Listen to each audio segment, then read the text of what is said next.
Hello and welcome back to another episode of the World Wrestling Review here on Will's World. I'm Will Heathcote, and today we're going to be talking about another documentary I caught on the WWE Network. This one was one of the earlier ones. You had to scroll down pretty far. If you type in Beyond the Ring, that's all your documentaries and things like that. You scroll right down to the bottom, and pretty much one of the first ones on there, surprisingly, is Bret the Hitman Hart. Now, I don't know why I watched this one really, to be honest, because I never really had much of an interest in Bret Hart. I was always more of a Shawn Michaels kind of guy, and I know that, is that whole kind of, you can only like one, you can't like the other, and I think that was quite present for a long time, and was probably the reasons why I didn't really get into Bret, but I've opened my eyes a bit more to him recently, watching the Monday Night Wars especially, and other things, and yeah, I can honestly say I'm quite a fan now, I have to say. And that whole thing of you can only like one and not the other is pretty poor, really. But I guess I can understand why, considering all that happened. We'll get onto obviously, but I'm sure you all know I'm talking about the Montreal Screwjob. So, but this time, this was 2005, so that documentary is 10 years old now. I think Vince and Bret was just starting to become amicable again, and that's why they did a documentary, because obviously for so long they weren't on good terms, and I think this documentary came around and that was like the breaking of the ice to mend the two parties. And obviously since then we've seen Bret back in WWE even win a championship, so I think it really went quite far to mending those bridges. So just a few things to say really about the documentary. I really enjoyed it. Like all these documentary reviews, I won't give too much away because I want you guys to go and watch it yourself if you can, either on the network or pick it up on DVD or something like that. But I'll kind of go through some of the good points and the bad points. So it is an early documentary, so it is quite rough around the edges. There's certain things that are quite evident from either it being like an early documentary of WWE or because of the relationship that Bret had at the time with the company. There's not that many interviews with major superstars of the time, or even major superstars of Bret's time. They did have Vince McMahon. He introduced the whole documentary and explained everything and gave a bit of background and thanked Bret for actually doing the allowing the documentary to be done. And you had some other superstars from the time. You had Stone Cold. He came in and did a few bits.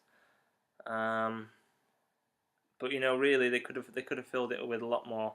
Obviously, you couldn't have Davey Boy, you couldn't have Owen, for obvious reasons. So there was other people though. They could have had, Jim Neidhart. Maybe he still wasn't on the best terms at this time. But they could have had other superstars to kind of give a bit more kind of background to the thing. But most of the documentary is actually spent with just like the camera and Bret, really. So Bret's telling his own story, and you'd have pictures of his family life, obviously his dad and the Hart family, and then you'd have early footage of him working at Stampede Wrestling, and it would kind of be around that centre point of it's like basically just a long interview with Bret telling his life story, and that's not necessarily a bad thing, but in comparison to the documentaries I've watched, like the Heyman one and the CM Punk, it's a lot better made.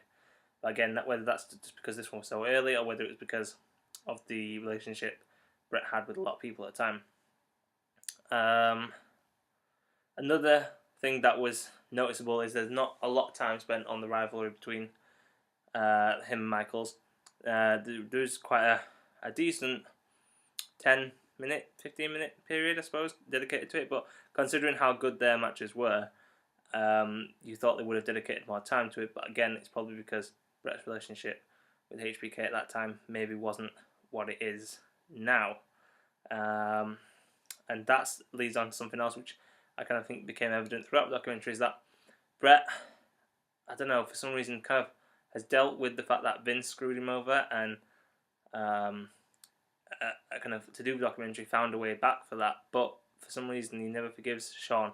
Now obviously they had history way before the Montreal Screwjob, so maybe that's kind of contributed to that. I have read HBK's book, and there were some interesting points as to why they didn't get on. He kind of talked about Bret maybe talking about Shawn behind his back, or kind of maybe telling stuff to dirt sheets and stuff like that. But I've actually bought Bret's book today, online. So once I've got that and read that, it'll give me both sides, and maybe I'll do a review on their kind of rivalry and relationship, and I'll be able to give a better, a more balanced opinion.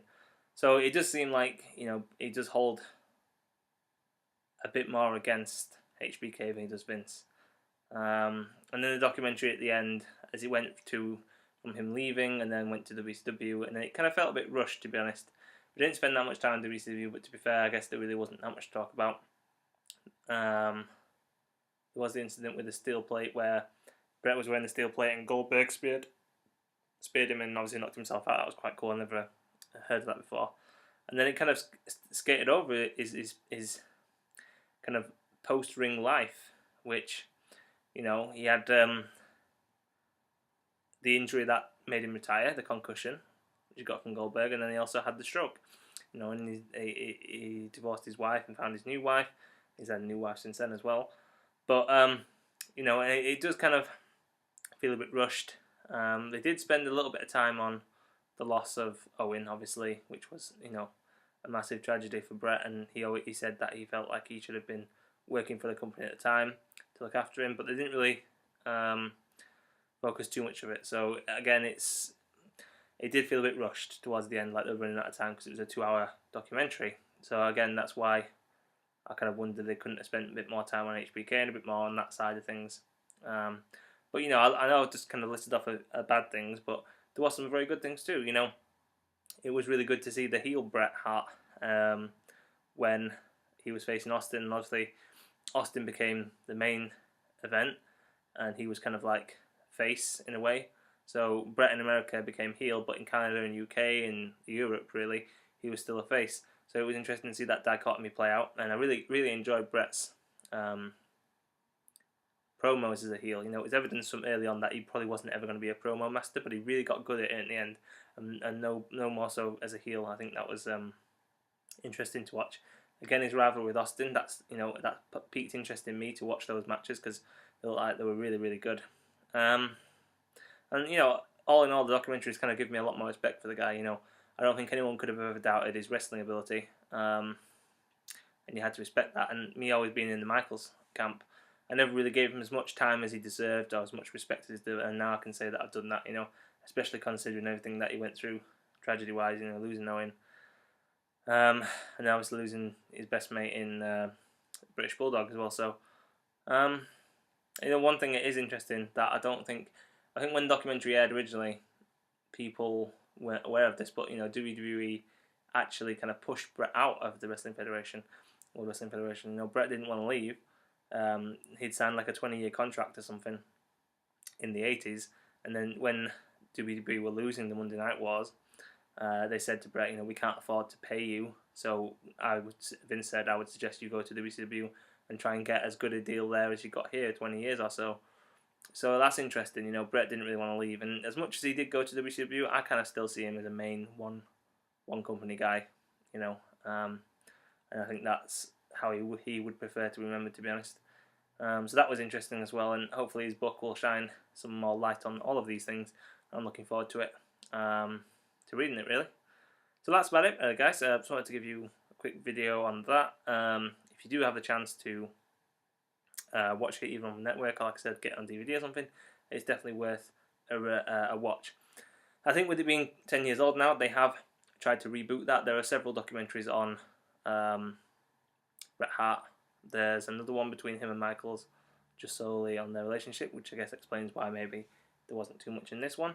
And there's also one on the Hart family in general, and a whole episode dedicated to Michaels and Hart on Monday Night Wars, which I'm going to watch later. So all those should be reviewed, and yeah, I'll give you some more thoughts on that. But until then, thanks for watching, keep liking and commenting, and please subscribe for more if you like these videos. I want to hear your thoughts as well, put them down below, and until then, I'll see you soon. Peace.